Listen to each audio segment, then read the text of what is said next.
Найгучніший український суд над відьмами, або коротко про магію. Слава Ісусу Христу! Здоровенькі були, козаки та козачки! Український історик Катерина Диса, котра першою зайнялася дослідженням відьомських процесів в Україні, розповідає, що найдавніші згадки про них містяться в судових справах 16 століття. Хоча згадки про подібні процеси були і раніше. Першою засудженою відьмою у 1171 році стала Настася Чагрівна, коханка галицького князя Ярослава Осмомисла. Її оголосили відьмою і спалили живцем. Найгучніший суд над відьмами в Україні відбувся у 1666 році.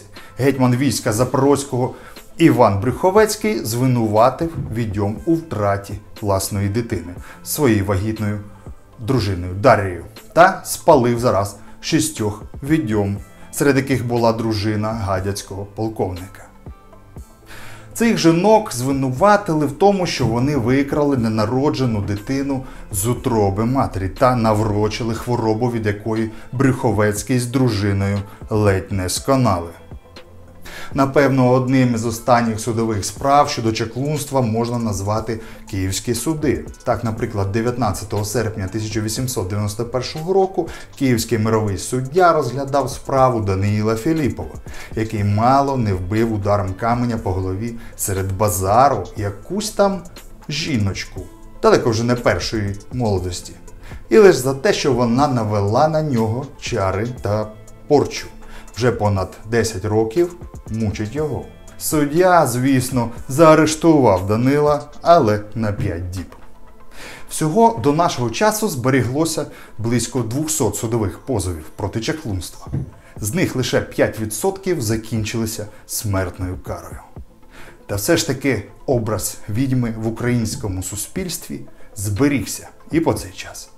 Він став активно використовуватися в сучасному кінематографі та літературі. Чи були ті судові процеси проти відьом виправданими? Звісно, що ні. Скоріш за все, то була епоха полювання на відьом, навіяна європейською інквізицією. Але бажання людей швидко вирішити свої проблеми за допомогою магічного ритуалу все ж таки було велике в усі часи. Тепер у справах магічних повна демократія. Демонам все одно, до білого магу ходить людина чи до чорнокнижника, до нумеролога або до астролога. Це одна згуртована команда, яка служить сатані.